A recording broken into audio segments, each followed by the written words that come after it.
apresentamos mais uma edição do projeto Trajetória 2021.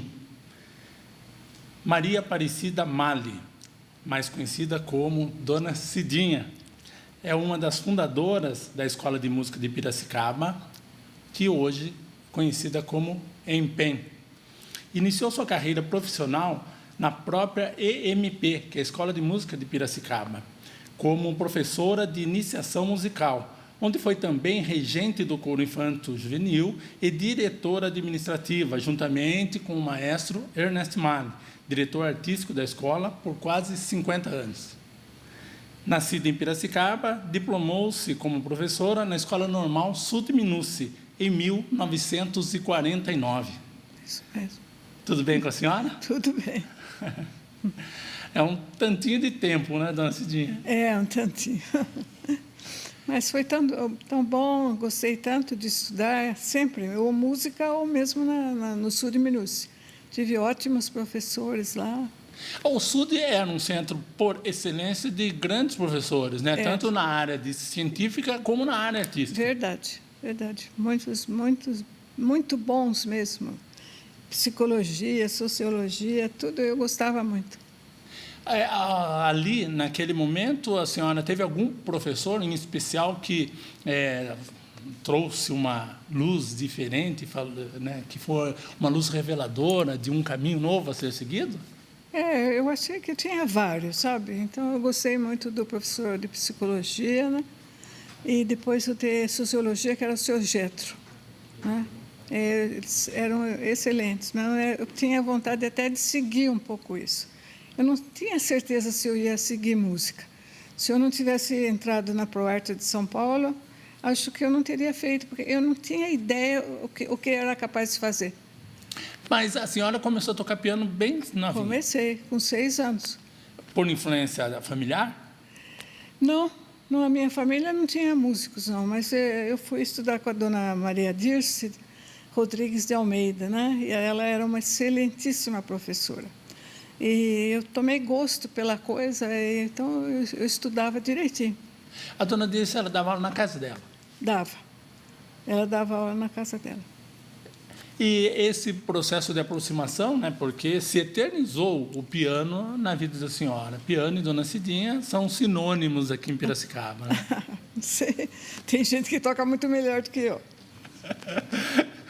E aí, no caso da descoberta da ProArte, porque a ProArte era um movimento também piracicabano que já estava tinha força. Não. Não, a ProArte não, a cultura artística. Corrigindo, sim. A cultura artística era um movimento já em desenvolvimento de Piracicaba e que tinha força. Tinha muita força e era muito, muito bom. Eu frequentei a cultura artística desde que eu tinha 6 anos de idade. No começo eu até dormia um pouquinho, né? Mas depois eu achava tudo tão bonito, as pessoas como vinham, as mulheres todas bem arrumadas, os homens também vinham sempre ou de fraque ou de smoking, né? E depois também como eles tocavam, né? Eu fui cada vez, né? Eu fui ficando tanto tempo lá assistindo, que depois, quando eu tinha 14 anos, 13, daí já fui virar as folhas. Para quem precisava, estava tocando, eu virava a folha. Né? Então, para mim, foi um aprendizado muito grande a cultura artística de Piracicaba. Nesse início, a cultura artística se reunia onde? Onde era o polo, né? O núcleo? Não dá para vocês olharem mais, porque foi derrubado o Teatro Santo Estevão. Tá. Era no Santo Estevão. Foi derrubado, um sacrilégio. E para aumentar a praça. Foi feito por causa disso, né? Era um teatro que tinha uma acústica muito boa. Ainda depois o Mali e o professor Kelreuter, quando vieram para estabelecer conhecimentos aqui com as pessoas da cultura artística, porque a cultura continuou. O teatro acabou, mas a cultura artística continuou em outros lugares. Ainda eles viram por fora o teatro. Isso foi em 1952. Então a demolição do Santo Estevão foi um sentimento de tristeza geral para o movimento cultural de Piracicaba? Foi porque o teatro tinha uma acústica muito boa, ele era pequeno, mas ele era bonito, sabe? Ele tinha o forro tudo assim, com figuras, ele tinha tudo, ele tinha frisa, tinha camarote, né? Eu, quando era pequena, adorava ir no camarote. Achava que, ai, que bonito ir no camarote. O que se comentava na época era que ele tinha também já, na estrutura dele, estava bem prejudicada. Sim, estava tudo prejudicado, mas não se justificava isso aí, né? Era só reformar, né? Mas é que gastava dinheiro, né? E acho que custava menos de pegar e alongar a praça, né? E depois a cultura artística se movimentou pela cidade. Sim. Ela foi fundada em 1925 e daí foi sempre assim, que tinha sempre diretoria, né? Durava 2 anos e todos que eram da diretoria eram pessoas assim cultas mesmo. E fizeram bastante pela cultura artística, muito mesmo. A Escola de Música de Piracicaba, ela surgiu a partir de um movimento bem local. Havia uma necessidade, porque o que a história conta um pouco, que o Kohreuter, né, esteve em Piracicaba, aí sim, para divulgar um pouco a proposta da ProArte de São Paulo. Conta um pouco como que se deu esse processo até a construção da Escola de Música de Piracicaba, que a senhora militou nesse projeto, em prol desse projeto. Então, a cultura artística, como eu falo, ela era antiga e com pessoas muito boas. A dona Dirce, por exemplo, a minha professora, ela sempre pensava para frente, né?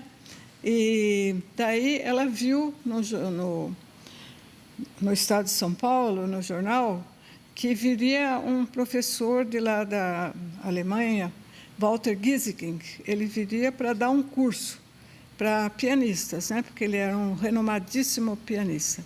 Ele viria em São Paulo? São Paulo, E daí, então, que eu fui para lá para fazer o curso. Eu fui para fazer o curso, fui com a minha mãe, né? Porque eu sou filha única, então era muito protegida, né? Então, fui com ela para ficar 20 dias em São Paulo por causa do curso. Daí, quando eu cheguei lá, fui na secretaria para me inscrever e a secretária falou, infelizmente, ele não vem, porque ele está doente, ele não vem. E eu fiquei super aborrecida, porque eu ia ficar 20 dias lá em São Paulo e ia voltar, né? Mas aí a secretária falou assim para mim, espere um pouco aí, vai chegar o diretor aí. E o diretor, então, quem sabe ele fala para a senhora fazer alguma coisa, né? Bom, então eu fiquei esperando, sentei na sala de espera. Daqui a pouco chegou um moço alto, assim, e muito respeitoso, mas meio tímido, e chegou e falou só bom dia para minha mãe e para mim. Daí ele sentou e começou a escrever. E essa pessoa era o Mário, que foi a primeira pessoa que eu vi lá, né, fora da secretária, né? E daí eu fiquei esperando, né? Daqui a pouco chegou o Kohreuter. Daí ele chegou com alguns alunos já, ele era muito querido, então todo mundo queria ficar um pouco com ele, né? E eu contei, então, o que tinha acontecido. Ele falou assim, olha, eu Gieseking não vem mesmo, não adianta nem pensar, mas eu vou começar hoje um curso de regência coral. Por um acaso, você quer começar? Eu falei, quero, sim, imediatamente eu falei que queria, né? E naquele dia eu já comecei a ter aulas lá com ele, né, de regência coral. Né? Como que é o nome da sua mãe, sim? Maria Romero. E ela, então, acabou se tornando uma pessoa bem próxima de incentivadora desse projeto seu, que começa, parece, já ganhar um pouquinho mais de força. Sim, minha mãe sempre, sabe, ela queria que eu tocasse piano de qualquer maneira. Era, assim, uma família que não tinha tradição musical, né? Mas eu acho que eu tive uma professora tão boa que eu fui mesmo, seguindo, né? Mesmo sem pensar que eu ia fazer carreira de música, eu estudava, porque sempre gostei de estudar, né? Mas tudo começou assim. E aí você fez, então, esse primeiro curso, ele foi oferecido, o professor era o Kohreuter. Era o Kohreuter. E o Mário ali por perto. O Mário estudava composição com ele, né? Tá. E harmonia e tudo isso, porque o Mário foi uma vocação muito tardia, sabe? O pai era engenheiro, o avô era engenheiro e os tios eram engenheiros, Então, ele aprendeu a tocar flauta doce na escola. E ele era muito bom aluno de flauta doce, né? Depois, os pais parece que falaram que, sabe, você não quer estudar violino? E daí ele não gostou. Ele não gostou muito do violino e depois ele queria ficar na garagem do pai fazendo carrinhos elétricos. Era isso que ele realmente gostava de fazer. Era um artesão Isso. da tecnologia. Mas a guerra modificou muito o Mali, sabe? Porque eles pegaram muitos bombardeios, era o fim da guerra em Stuttgart. Então, nossa, traumatizou muito. Eles tiveram os colegas dele não sabiam nem pegar, porque era o fim da guerra, com Hitler, tudo, não sabiam nem pegar numa espingarda, e eles tiveram de pegar e ir para o fronte. E o Mali só não foi porque ele era muito habilidoso e ficou trabalhando numa fábrica de artefatos para avião. E essa fábrica ficava numa cidade bem na fronteira entre a Áustria e a Alemanha. A família toda migrou para a Áustria, né? Nesse período. Depois, todos foram para a Áustria. A família toda foi para a Áustria. E lá primeiro, bom, ele fez também o Abitur, que eles chamam lá, que é concluir o colegial, né? Ficou com tudo um pouco atrapalhado e atrasado. E depois que terminou a guerra, os franceses foram lá para tomar conta da região, né? E como o pessoal daquela região, que era Vorarlberg, sempre eles gostaram muito de música, então eles trouxeram alunos do Conservatório de Paris para tocar. E foi um deslumbramento. Para o Mali foi uma coisa, ele já estava tão assim farto de guerra que a música para ele foi a coisa mais importante que podia existir. E de lá a família veio para o Brasil. Não foi bem de lá, não, sabe? Mas posso falar? Não estou falando muito? Pode contar. Então, foi de lá que ele teve uma vontade louca de ser músico. Mas ele estava muito atrasado, né? Porque ele não tinha feito nada assim disso. Mas aí ele resolveu que ele precisava tocar piano. E começou a tocar exageradamente, porque a cabeça dele acompanha tudo, né?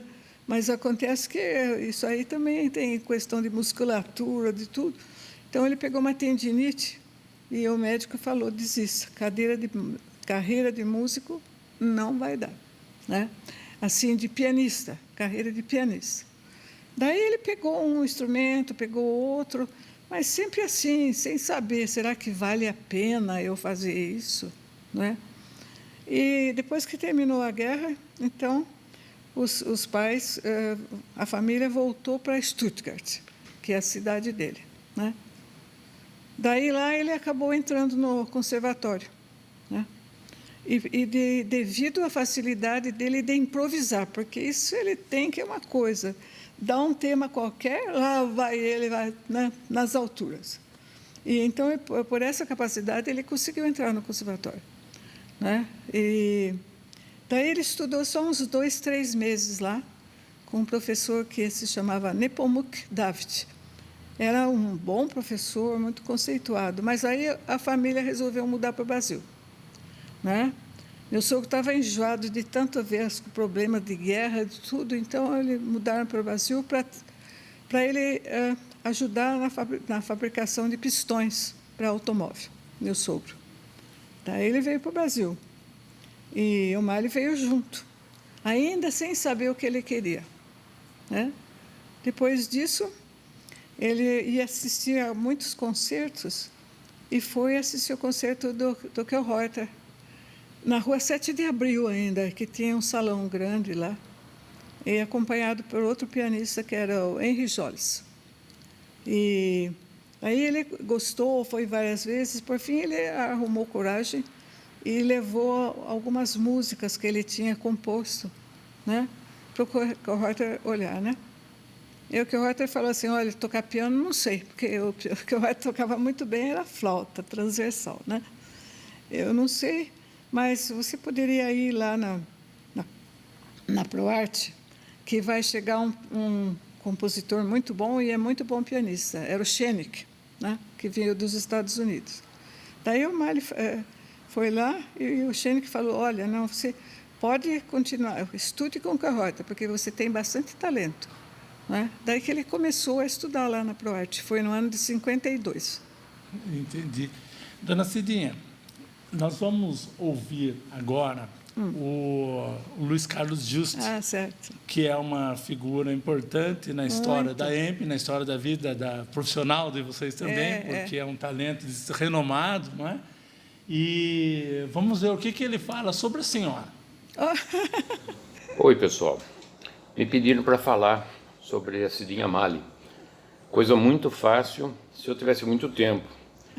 Bastante complicada nos poucos minutos que eu devo ocupar para fazer isso. Então, a primeira coisa que eu quero dizer é que é dificílimo, se não impossível, falar da Cidinha Mali sem falar do Mali, e vice-versa, falar do Mali sem falar da Cidinha. Por quê?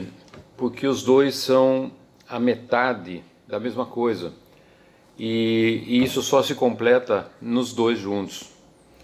É uma união perfeita que não pode ser separada. Não há como você separar duas metades de uma coisa que na verdade é uma só. É uma unidade assim perfeita.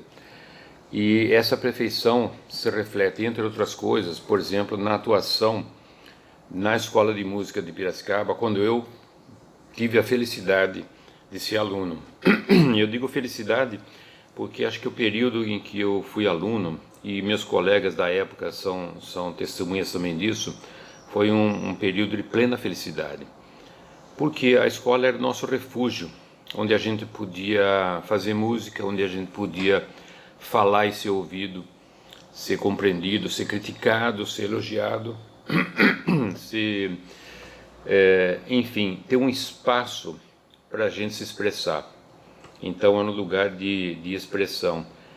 E se por um lado o Mali era nosso tutor, e com quem a gente aprendia, a Cidinha, além de também ser professora e ser, aliás, dominadora das escolas de educação musical assim mais importantes, ele ter aplicado isso na escola, o que lhe dá o nome nessa literatura, até pelas coisas que escreveu, muito importante.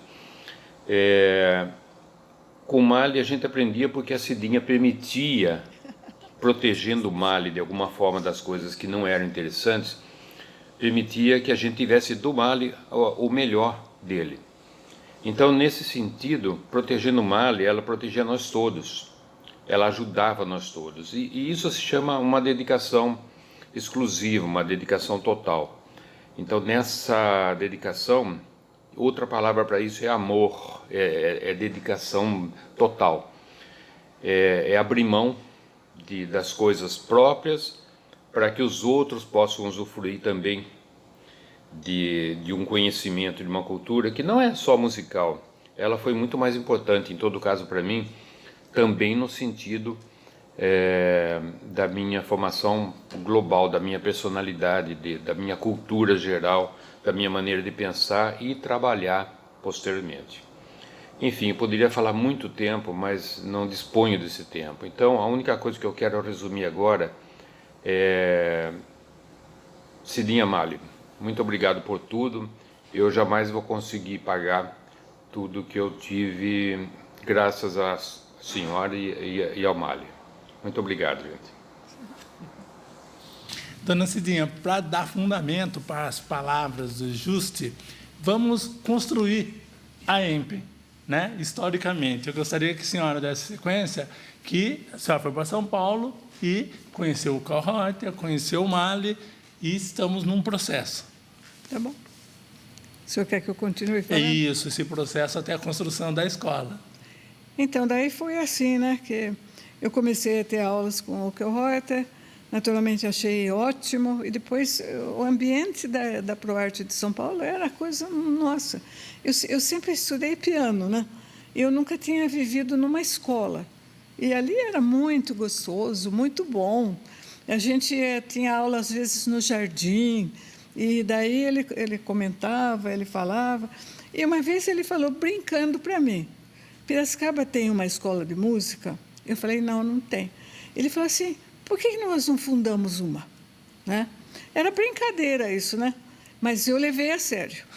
Eu levei a sério a brincadeira, eu vim aqui para Piracicaba, e daí fui atrás da minha professora, a dona Dirce, e a dona Dirce foi imediatamente falar com quem era o diretor da Cultura Artística, e foi que ficou combinado que ia ser convidado o Kel Reuter para vir aqui dar um concerto, porque ele, naquela época, tocava flauta muito, muito bem, e daí ele veio, ficou combinado. Isso era o mês de julho. Em setembro, ele veio dar um concerto. Isso em 50 aí? Isso foi o ano de 52. Né? Porque foi o ano que eu entrei lá também na ProArte, né? 52. E daí, então, o Kel Reuter veio, acompanhado por um pianista cearense até, né? Cabeça chata, tudo, sabe? Ele se chamava Gerardo Parente, tocava muito bem, e os dois fizeram um concerto muito lindo. Né? E depois do concerto... Esse concerto foi no Teatro Santo Estevão? Não. Já o teatro já não funcionava mais. Já tinha caído. Não, eu nem sei se tinha caído de uma vez, sabe?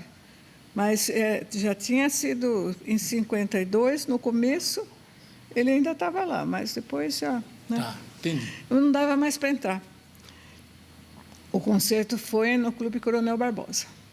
Né? Foi lá que eles tocaram, porque a Cultura Artística, naquela época, estava funcionando lá.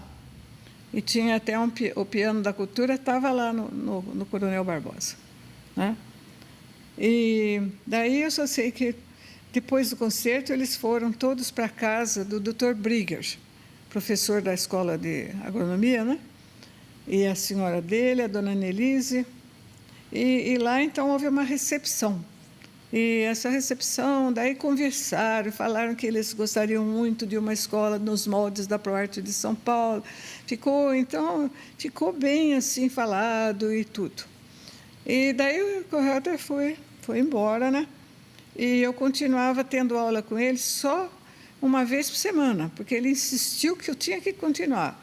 Mas eu tinha, naquela época, tinha 3 meses que eu ia substituir uma professora de música no Colégio Assunção.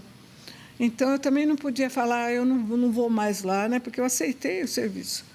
Daí, então, eu ia cada 15 dias, e terminou o ano, a gente sempre estudando. O Reuter era bom professor, mas tinha que levar tudo decor, tudo era decor. Mas eu estava gostando muito, sabe? Estudava mesmo bastante. Daí, depois... eu sabia que ia ter um curso de música em Teresópolis. Né? Esse curso acho que já existia há mais de 2, 3 anos. E daí o Kel Reuter falou, não, agora você tem que ir para Teresópolis, tem que ir. Eu falei, céus, e agora? Porque minha mãe acho que não ia deixar, né? Mas por fim, deixou. Né? Daí eu fui para lá. Eu fui para Teresópolis e lá, nossa, o curso era maravilhoso, ótimos professores, concertos mesmo excelentes. Né? Mas ele não falava nada da escola, sabe? Não falava nada. E eu, então, já comecei a ficar meio assim, né? Mas quando o curso estava acabando, daí eu me armei de coragem, fui lá e falei, professor, como que vai ser com a escola que o senhor falou que ia colaborar e não sei o quê? Daí ele falou assim para mim, você acha que vai dar certo? Eu falei, acho sim, vai dar certo. Porque tem muita gente querendo isso lá, pessoal importante, né? O senhor conversou com eles. Né? Daí ele falou assim, bom, então tá, em fevereiro, porque esse curso era janeiro, né? Em fevereiro eu vou dar uma chegada lá. Né? E daí foi verdade que ele veio em fevereiro e veio com o Mali, porque o Mali que veio guiando. E ele falou, eu não posso ficar sozinho lá de jeito nenhum, eu tenho muita coisa. Mas quem sabe, então, dá para o Mário ficar, fazer algumas aulas, quem sabe dá para o Damiano Cotzella, que também era professor lá, né? Se ele poderia vir. E daí ele veio em fevereiro. Daí que eu digo que ele chegou a ver o teatro antes que o teatro tivesse sido derrubado. Mas não dava nem mais para entrar lá, né? Porque já estava tudo planejado, o desabamento lá. Tá. E daí ele conversou mais uma vez com as pessoas e acabou concordando de começar a escola. Né? E com isso, então, foi que fomos pedir para a Sociedade Italiana de Mútuo Socorro se eles cediam o espaço para nós lá. E eles foram muito gentis e a gente tem que agradecer muito para eles. E eles, então, mas eles só tinham o palco e o salão. E uma sala que era de reunião de professores, uma sala pequena. Então, nós combinamos que nós íamos começar só com cursos coletivos, né? E começamos, então, assim, com história da música, harmonia. E para crianças, nós falamos de começar logo com o curso de iniciação musical, né? Então, aí nós estamos em 53, o início da Escola de Música de Piracicaba. Dia 9 de março ela foi inaugurada. Tá. Né? Ela foi inaugurada num concerto que foi também no Clube Coronel Barbosa. Tá. Agora, pegando o aspecto mais pessoal, como que o Mali se aproxima da dona Cidinha? Bom, é assim, né, que o Mali, eu acho que já em Teresópolis tivemos um pouco mais assim de contato, porque o Mali sempre foi uma pessoa meio reservada, né? A gente teve um pouco mais de contato, porque quando tinha folga, nós fazíamos o passeio para ir até a Pedra do Sino, lá, sabe? É um lugar muito turístico, né? E nós íamos, e o Mali não conseguia, não conhecia bem o folclore brasileiro. E nossa, mãe, eu sempre, todas as coisas que eu aprendi não saíam da minha cabeça. Então, a gente ia, e eu ia cantando as coisas todas do folclore brasileiro, e com isso nós começamos a ter mais amizade, né? Mas assim, bem distante, não era nada de muito especial. Mas depois, quando chegou aqui, né? Daí já foi um pouquinho diferente, porque muitas vezes, tanto que o Reuter quanto o Mali almoçaram na nossa casa, né? E tivemos mais assim contato por causa do trabalho que tinha, né? A Sociedade Italiana começou com bastante alunos já, viu? Ou seja, a cidade aderiu automaticamente ao projeto? Aderiu. Acho que estava querendo um ensino para crianças também, porque o que mais tinha era crianças. Agora, já na Sociedade Italiana, funcionava o curso de balé, da dona Iris Asti, né? Balé começou cedo em Piracicaba. Eu acho que ali deveriam fazer também um levantamento, viu? Porque tem história, tem muita história. Eu acho que deveria, porque... Né? Mas, enfim, a dona Iris Asti, eu já tinha tocado para ela, porque naquele tempo o balé era só com piano. Não era nada de pôr disco, né? Não tinha essa facilidade de hoje. Então, eu com 16 anos, eu toquei bastante para o balé dela. E ela era uma ótima pessoa, tinha conhecimentos que, nossa, mãe, nunca pensei que uma pessoa que pudesse se conhecer tanto, inclusive ela tocava até um pouco de piano. Ela tinha uma cultura elevada. Uma cultura muito grande, muito grande. Então, esse curso já entrou da escola de música. Ela concordou e já entrou. E depois, então, a gente começou a ter os alunos de iniciação e os alunos que queriam aula de história da música, harmonia. E foi lá, mas era sempre aula coletiva na Sociedade Italiana. E aí o Mali já estava próximo da senhora, a família já conhecia o Mali, a família da senhora já conhecia o Mali. Mas ainda era tudo muito, sabe... Eu nunca forcei nenhuma situação, sabe? Jamais. Nós vamos ouvir agora a primeira fala do Ernesto Mali sobre esse encontro com a senhora e o que estava passando pela cabeça dele. Vamos ver o que ele disse. Enquanto eu estava na Europa, eu pensei se uma vez achar uma moça que gostaria de namorar, então vai ser amor à primeira vez. Então, essa foi uma decepção de não acontecer, porque nós colaboramos durante 2 anos sem começar o namoro. Mas depois, quando o Reuter, que todo ano no verão ia para Teresópolis, onde tinha organizado um curso de música, lá a gente foi passeando, morava no mesmo hotel, então nós começamos a namorar. Daí a pouco os meus pais souberam que eu estava pensando em casar com ela. Então, depressa eles foram viajar para Teresópolis, moravam também no mesmo hotel, e conheceram e gostaram muito dela, não? Que é uma moça realmente extraordinária, melhor aluna do ginásio.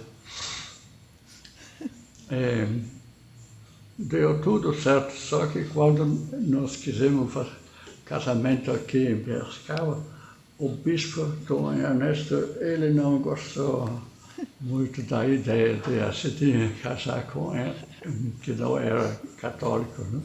Então, ele proibiu de casar na igreja.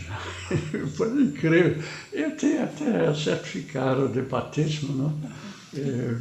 Costumava já funcionar casamento entre protestante e católico naquela hora. Mas ele não gostou e proibiu, não? Então, o casamento foi na casa dela, e daí vieram os meus pais e parentes, os meus irmãos. E foi bonito, assim, em pequeno círculo. Hoje em dia, planejam um casamento de 400 pessoas e não dá certo, porque é proibido de ter tantas pessoas na igreja, não? E ele fez questão de observar esse aspecto religioso, né? Mas ele não contou tudo desse aspecto foi bem religioso. curtinho, né? Não contou, porque foi celebrado como católico. Veio foi? um frei e celebrou na minha casa, mas como católico. Tá. Então, foi um evento, sim, uma atividade religiosa dentro dos padrões católicos. Porque o que o bispo não queria era que fosse dentro da igreja. Naquele tempo era assim. Mas que foi celebrado por um sacerdote, e o sacerdote era amigo nosso até. Foi Guilherme de Limeira, que ele se chamava. Ele veio e foi em casa. Então foi uma festa bonita mesmo, como ele disse. Foi uma festa bonita. Ficou tudo dentro de casa. E foi uma manhã lindíssima, de manhã de Páscoa. E quando chegou de tarde, quem casou de tarde, choveu. Mas a senhora não teve nenhum problema de aceitar, de ver esse impedimento da igreja, da festa, a cerimônia religiosa não ter sido dentro da igreja? Não, eu acho que não. O importante é que foi, afinal de contas, teve a aprovação da igreja e foi na minha casa. Não, eu não sou uma pessoa que precisa de uma coisa, de uma festividade e 1000 presentes e etc. Não, isso nunca foi comigo. Mas achei engraçado do Mário contar tudo assim. É divertido até de pensar, mas realmente foi uma coisa assim que nós tocávamos muito piano 4 mãos, sabe? Tocávamos sempre. Mas ele nunca não dava sinal de que ele quisesse alguma coisa comigo, sabe? Não dava. Ele não dava sinal, mas na cabeça dele já estava o pensamento. Tava, mas eu tinha meus fãzinhos por aí também, na verdade. Mas acontece que eu falava, mas por que será que ele parece que gosta de mim? Não, né? Mas daí, quando uma vez ele ia viajar para a Europa, porque ele continuava viajando, fazia cursos, tudo. Daí, numa das músicas da coleção de Mozart, né, que nós tocávamos juntos, ele deixou uma dedicatória para mim e falou, não leia antes de eu ir embora. Tá bom, então eu esperei ele ir embora. Daí, depois, eu li, ele escreveu assim, para a Cidinha, com os melhores votos para um futuro a 4 mãos. Então, eu achei que, nossa, né? Então, tá aí, né? O plano estava traçado. Estava. Cidinha, vocês tiveram quantos filhos? Nós tivemos 5 filhos, né? Mas a Cecília, que era a mais apegada ao Marley, porque ela gostava muito de inventar melodias e música, ela faleceu com 15 anos. Então, na família, tinha a Cecília, que foi muito ligada à música, e também homens ligados à música. Sim, todos tinham jeito, nenhum era desafinado e tudo isso, mas eles, acho que às vezes vendo como que o pai era assim, acho que às vezes fica pensando, né, para mim não vai ser a mesma coisa, então eles partiram para outras coisas. Só um que estudou violino, né? Esse estudou violino, que é o Cláudio. Ele se formou até na Alemanha, em Detmold, né? Mas deu tudo certo. Agora nós temos, então, Nós temos 4 filhos, porque a Cecília faleceu, 4 netos, e temos uma bisneta. Olha só, que nasceu quando? É uma bisneta que vai fazer 1 ano agora, só em junho, no fim de junho. Muito bem. Nós temos aí um vídeo que vale a pena a gente acompanhar. Para mim também está sendo surpresa, tá? Não assisti nenhum deles, exceto o do Mali, que eu conversei com ele naquele dia. Mas do Paulo Celso. Sim, o Paulo Celso foi muito amigo da Cecília, né? Passaram uma infância juntos. Vamos ver o que ele vai dizer. Querida Dona Cidinha, gratidão. No início de 1962, nos mudamos para a Rua São Francisco de Assis e passamos a ser vizinhos da família Mali. Separados apenas por um muro. A amizade, a cooperação, interação e convivência são motivos de imensa gratidão.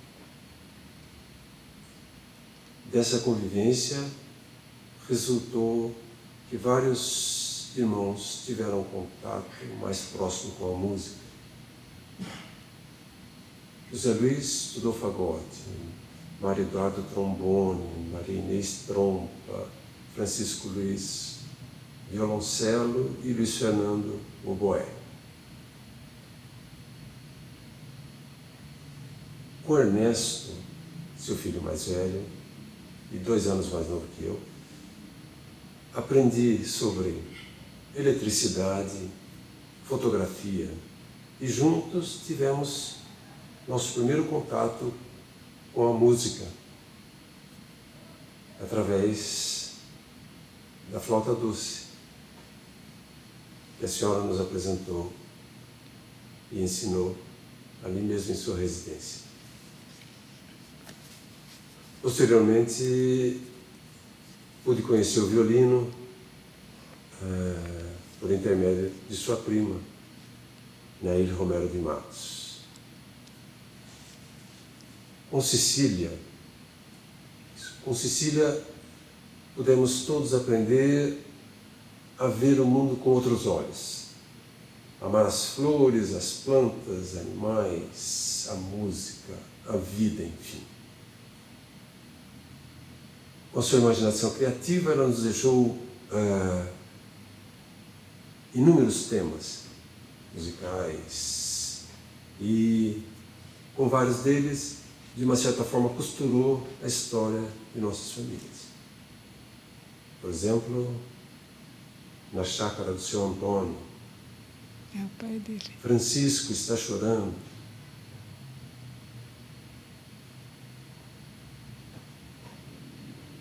Com Cláudio, pude aprender muito sobre o violino. Acompanhando seus estudos diários durante um período, quando já se preparava para ir para a Alemanha, ele, apesar de bem mais novo que eu, já estava bem à frente tecnicamente e musicalmente. Então, foi muito... aprendi muito com esse acompanhamento. E, em contrapartida a esse acompanhamento, a senhora me ofereceu aulas de inglês com Dona Celina Barbosa de Oliveira, a quem devo muito do que sei do idioma inglês. Em 1971,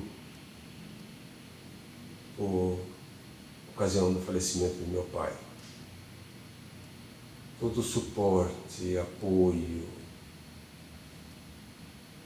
que recebemos de sua família foram muito importantes. Como engenheiro civil, me foi confiado o projeto e execução de um anexo à Escola de Música de Piracicaba. Essa obra, para mim, é uma realização concreta dessa interação entre nós. Não é uma realização apenas pessoal, mas é fruto dessa interação. a maneira como ela é utilizada até hoje, conservada, já passados 40 anos, me dá muito gosto, muita alegria. Enfim, são muitos pontos que deveriam ser citados, não menos importantes. Mas, encerrando, gostaria de me unir a uma onda, a um movimento de gratidão, não só pessoal, mas nossa família, mas dessa imensa família que se formou, essa família musical que vem desse ideal concretizado pela senhora e por seu esposo, seu Mário. Parabéns pelos 90 anos. Eu ainda não fiz. Que sejamos todos sempre mais abençoados. Gratidão. Tá Ele aí. é tão bom, Paulo, nossa. Só que eu não fiz ainda. 90 ainda não cheguei, é em novembro. Novembro. Ele está se antecipando. Né? Está antecipando. Dona Cidinha, essa preocupação com os jovens sempre foi forte para a senhora, né? O trabalho de produção de material pedagógico, inclusive para facilitar o ensinamento musical para a criançada, a senhora trabalhou intensamente nisso. Sim, trabalhei muito nisso. Eu sempre gostei de trabalhar com crianças e jovens, né? Eu não sou de trabalhar com crianças assim muito pequenas, mesmo um ensino, vamos dizer, mais sistemático. Não, eu acho que com crianças pequenas, eu nunca dei aula para criança bem pequena, sempre começou depois de 6 anos. Né? Nesse particular, eu escrevi método para flauta doce, escrevi também para banda rítmica, e um livro que chama Iniciação Musical. Assim eu fui fazendo. Né? Depois, as outras professoras que se formaram na própria escola foram pegando também toda essa parte. E daí eu descobri que eu gostava muito de acompanhar ao piano, acompanhar cantor, acompanhar instrumentista, e partir também para esse lado. E depois também para tomar conta do coro, do coro de câmara de Piracicaba, que nós ficamos durante 20 anos, e daí fazendo realmente obras muito significativas, porque era um pessoal que tinha mais leitura musical, então podia fazer obras mais difíceis. Né? E viajamos muito com o coro. Né? É interessante esse processo aprofundado de formação. A EMPEN nunca foi uma escola para você ir lá, vou aprender a tocar piano. Você ia lá, você ia aprender música, você mergulhava no mundo musical e tirava a essência desse conhecimento. É verdade, sim. Porque a gente tinha muitos conjuntos, né? Começou assim com um conjunto de crianças, a orquestra infantil, né? Isso foi já em 1955, quando nós estávamos na Bahia. A gente recebeu uma carta da dona Dirce, que ela falava assim que, já que fizemos tanta força para ter aluno de violino, de violoncelo, que agora precisava uma orquestra para eles tocarem juntos. Isso ela escreveu. Ainda ela foi tão engraçada, porque ela escreveu assim: bom, nós sabemos como que o Mário é muito sensível, como ele vai aceitar isso, e ele é muito tapeador, no bom sentido. Ela ainda escreveu assim, porque ele vai escrever uma coisa bem fácil para essas crianças que estão começando, e todo mundo vai pensar que é uma coisa difícil que eles já estão tocando. Né? Foi tão engraçado. Daí, quando nós chegamos da Bahia, imediatamente já começou a Orquestra Infanto Juvenil. Né? E tinha crianças lá assim, de 7 anos, já tocando violoncelo, tocando violino. Né? E foi muito bonito, porque chegou até agora a comemorar os 60 anos dessa orquestra. Da Orquestra Infanto Juvenil. Da Infanto Juvenil. Né? Mas depois ela foi evoluindo, né? Entraram mais jovens, adultos. E, nossa, o que essa orquestra fez é incrível o que eles chegaram a tocar. E essa formação permitiu que muitos alunos, de fato, se projetassem como grandes talentos musicais e trabalhando com esse talento e sobrevivendo disso. Isso, sim, fora do Brasil também, né? Até me lembro de uma frase de um maestro aí de São Paulo, ele já faleceu agora, né? Oliver Tony, que ele falou assim, mas Piracicabana é uma praga. Ele falou, em cada lugar que a gente vai tem um, sempre, sempre. Seja para cantar, seja para tocar instrumento de corda, seja para tocar de sopro, mas sempre tem um. Achei engraçado dele falar isso. E vocês, hoje mesmo, têm músicos da EMP em toda a parte da Europa, vários locais da Europa, digamos assim. Tem na Suíça, tem na Alemanha, né? E tem também nos Estados Unidos uma porção. Outro dia até um que falou que foi nosso aluno, mas acho que não foi muito tempo, mas ele falou que lembrava de mim no coro e tudo. Estava até na África, sabe? Eu falei assim, meu Deus do céu, eles estão mesmo aí com o que o Tony falou, porque estão em tudo quanto é canto. É interessante mesmo, bastante legal. Dona Cidinha, quando chega a fase mais, como se diria, a fase áurea da vida, que a gente chama a velhice. A velhice. Essa palavra causa algum arrepio ou não? Ou é tranquila? Para mim é tranquila, sabe? Porque eu acho assim que eu continuo fazendo assim, não faço tanto, mas continuo fazendo. Eu gosto de organizar concertos com alunos, ex-alunos, eu continuo fazendo isso. Né? Ou seja, você continua produzindo. E continuo tocando. E agora ando escrevendo assim, as minhas recordações. Eu estou escrevendo isso aí, estou quase terminando. Né? De tudo, desde quando eu, por exemplo, que eu comecei, e depois, quando eu fui para São Paulo, encontrei lá o Mahler, encontrei o Reuter. Eu estou fazendo isso, estou terminando quase. Já tem um título para esse livro? Chama Recordações mesmo. Recordações mesmo? Recordações. Então, ele envolve EMP e a vida até o momento. E o ano esses anos que estamos vivendo agora, né? Esses anos com esse miserável vírus, né? A pandemia, ela, como a senhora compreende esse momento pandêmico, né, que tirou todo mundo do eixo, colocou muita gente em conflito por interpretações diferenciadas aí sobre o fenômeno? Eu não sei dizer, né, se eu compreendo isso, viu? Porque eu acho assim que é uma situação tão fora assim do comum, né? E quando eu penso que a gente toda a vida fez os concertos de aniversário da escola, fez com presença, não é verdade?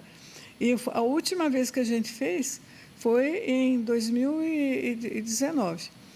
E ainda tinha público, todo mundo aplaudindo. E depois, no 2020, né, daí nós já tivemos de fazer assim, para depois ser posto nas redes sociais. E não foi... a gente fez, né, claro, tinha que comemorar o aniversário da escola, sempre foi comemorado.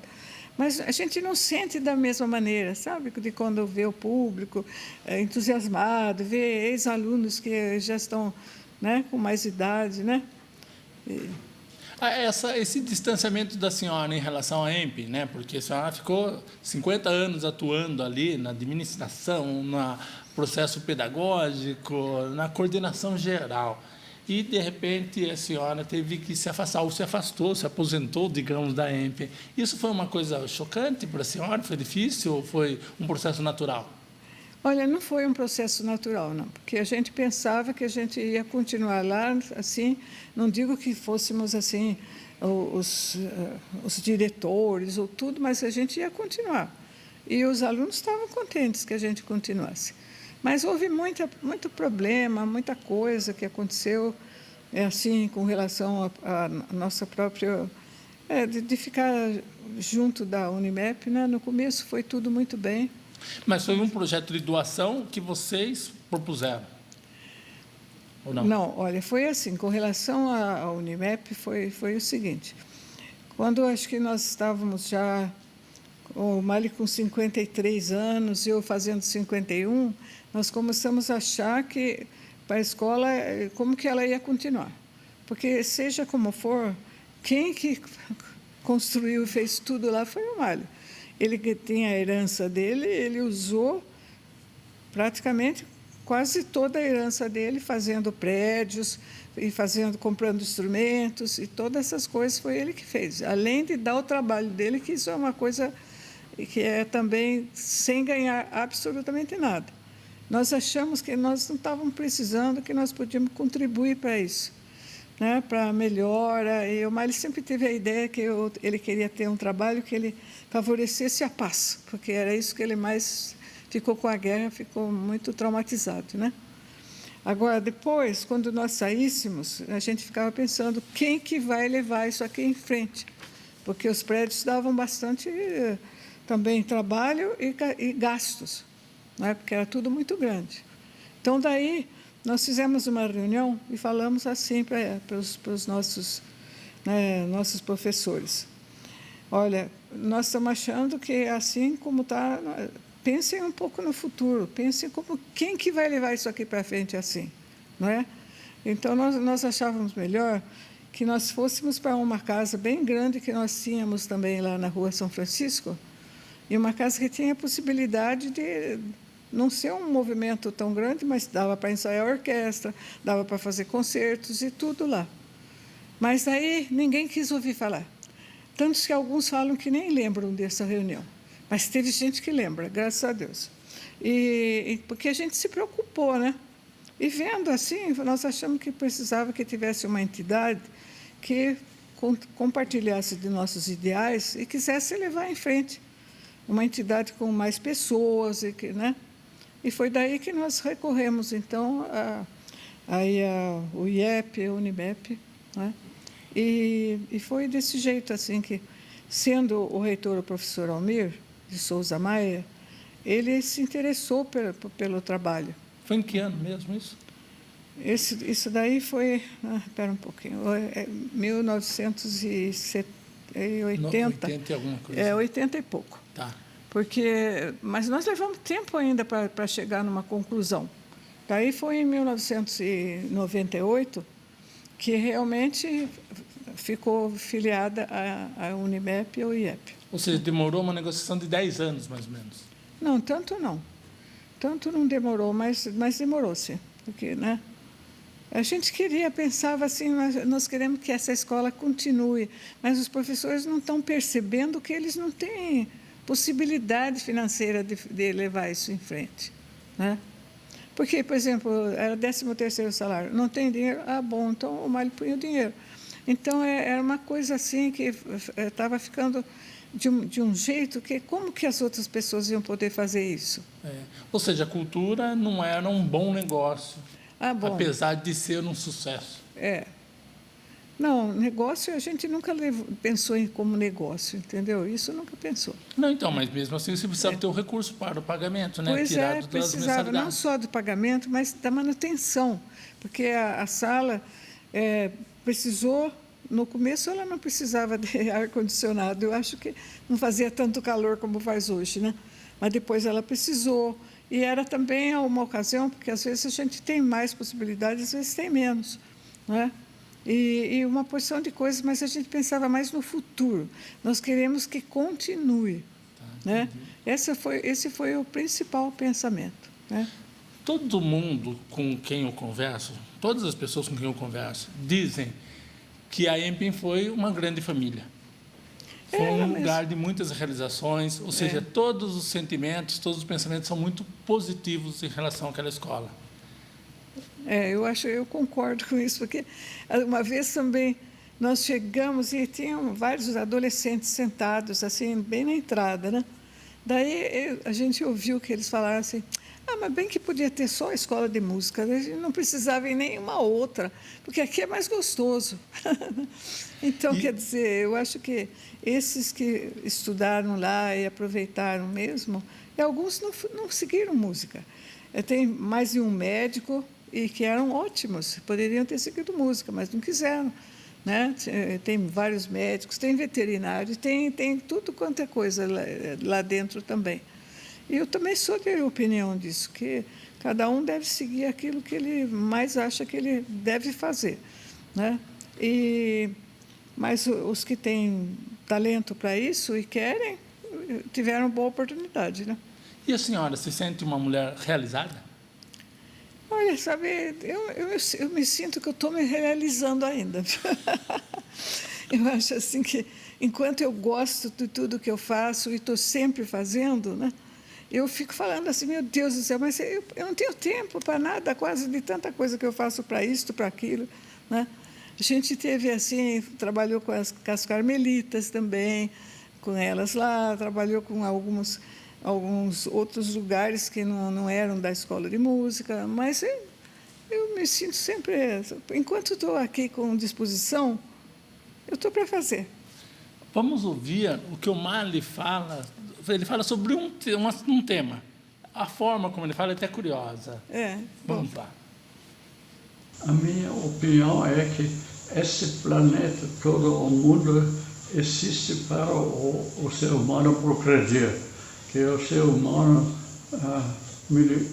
milhares, milhões de anos quase atrás, já existia, mas era muito primitivo, não? Então, hoje em dia, é hora de desenvolver mais a capacidade de raciocinar, de usar o pensamento para poder resolver os muitos problemas que surgem.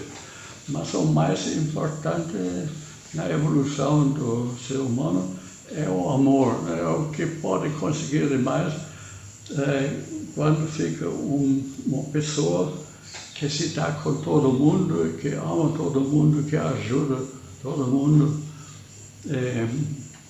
Isso aí na nossa vida, assim, a minha foi o mais importante. Ele encerrou bem, né? É isso mesmo. Ele tem muita filosofia de vida, né? É uma coisa assim que acho que é por isso que eu gosto dele, né? São 66 anos de casados, né? É tempo, né? É tempo. Dona Cidinha, para encerrar o nosso encontro, a senhora gostaria de deixar uma mensagem para marcar esse registro. Essa mensagem pode ser para os amigos, pode ser para a família, pode ser para todas as pessoas que vão assistir este programa. Olha, para mim o que eu acho é que todos os que tiverem oportunidade de estudar música ou de deixar que seus filhos estudem um pouco, eu acho que é muito bom, porque eu acho que a música e Deus é que nos levam para que a gente consiga viver bem com todos, que é uma coisa mais importante, né? É isso a minha mensagem. Meu marido é filósofo, agora eu não sou. Mas eu tenho essa ideia, que a música faz muito bem para todos mesmo, né? Depende também, naturalmente, de que tipo de música. Essas que são assim muito vazias e não deixam nada. A gente tem também que a música leve para um mundo melhor e tem que pensar também. Não pode ser uma música que só faça barulho e não deixa ninguém pensar em nada. Isso não serve, não é uma coisa. Música de qualidade faz pensar. É verdade. Legal. Encerramos, então, mais uma edição do projeto Trajetórias 2021.